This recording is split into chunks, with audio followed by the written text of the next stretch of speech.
The New York Times reported in November that al-Masri was shot to death on the streets of Tehran. Today, I can confirm for the first time his death on August 7th of last year. The Times wrote, quote, that he had been living in Iran was surprising, given that Iran and al-Qaeda are bitter enemies, end of quote. It could not be more wrong.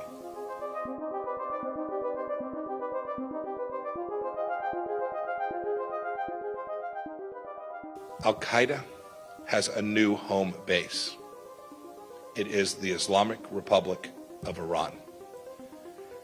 As a result, bin Laden's wicked creation is poised to gain strength and capabilities.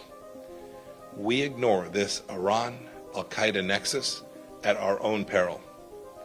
We need to acknowledge it, we must confront it, indeed we must defeat it. There is simply no evidence for that. And I think if there was evidence for that, first of all, he would have presented it. But also, we should ask ourselves, why is this coming out now, 8 days before he's leaving office? Why is this not something that would have been put forward much earlier if there was evidence for it, if there actually is any truth to this accusation?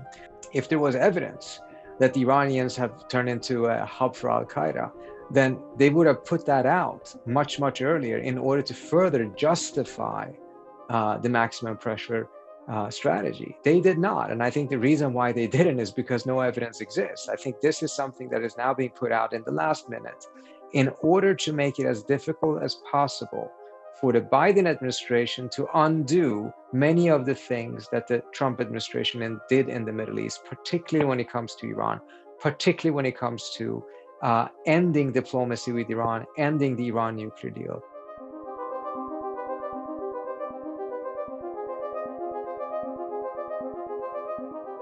Diplomacy, at the end of the day, should be the first and foremost tool of American statecraft. I'm sure that Tony and I have some certain disagreements. I'm sure they're constructive. I would say that one area that I think perhaps he and I differs a little bit is I do believe that we have reached the point in which the United States should have a much more humble foreign policy in terms of not seeking to dominate certain regions militarily. I think America's interest and security is best enhanced by making sure that no other country can dominate it, but it doesn't necessitate the U.S. itself dominating. That would allow a tremendous amount of U.S. foreign bases to be closed down, also bringing home a very large number of American troops and focusing more on what can be done here in the United States to rebuild the country.